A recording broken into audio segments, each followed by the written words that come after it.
உலகத்துல எல்லாருமே வெறுக்கிறாங்க, யாருமே அன்பு பாசம் எதுவுமே கொடுக்கறது இல்லை தலைவா. என்ன அதெல்லாம் எதுவும் ஃபீல் பண்ணுவீங்க. ஆக்சுவலாக எல்லாத்துக்குமே வந்து ஒரு கஷ்டம் நடக்கும், எப்பயுமே வந்து சொல்ல முடியாது. பட்டு என்னால் வந்து என்ன ஹெல்ப் பண்ண முடியும்னு தெரியல. ஜஸ்ட் நான் ஒரு எப்படி சொல்றேன்னா ஒரு வீடியோவாக வந்து எடுத்துக்கிட்டேன். கண்டிப்பா தலைவா. ஒரு ஒரு எமோஷனலாக பேசுவோம், எனக்குமே வந்து ரொம்ப சென்டிமெண்ட் எனக்கு எப்படி சொல்கிறேன்னு தெரியல.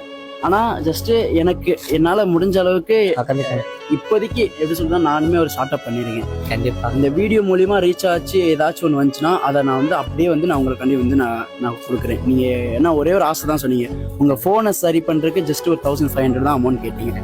ஸோ இந்த வீடியோ நான் போட்டு அதில் ஏதாச்சும் ஒரு அமௌண்ட் வந்துச்சு, எவ்வளோ வருதோ அந்த அமௌண்ட் வந்து நான் உங்களுக்கு வந்து ப்ராமிஸாக நான் கொடுக்குறேன். இதை ப்ராமிஸ் பண்ணுறேன். இதே ஸ்பாட்டுக்கு நீங்கள் எப்பயும் இருப்பீங்கன்னு நினைக்கிறேன். இல்லைன்னா உங்களை தேடி கூட நான் வருவேன், எங்கே இருந்தாலும் சரி நான் வந்து சரியா. நீங்கள் வந்து என்னை எப்போ பார்த்தாலும் இந்த சந்து இல்ல இங்க இந்த 2 இடத்துல நான் பார்க்கலாம். வியாபாரம் பார்க்குற இடம் வந்து நாச்சியார், ஏக்கையாம், ஹரிஸ் பேக்கரி, இந்த 3 இடத்துல நான் வியாபாரம் பார்ப்பேன். நீங்க என்ன பார்க்கணும்னா கரெக்டா இங்க வந்தாலும் கூட பார்த்துக்கலாம்.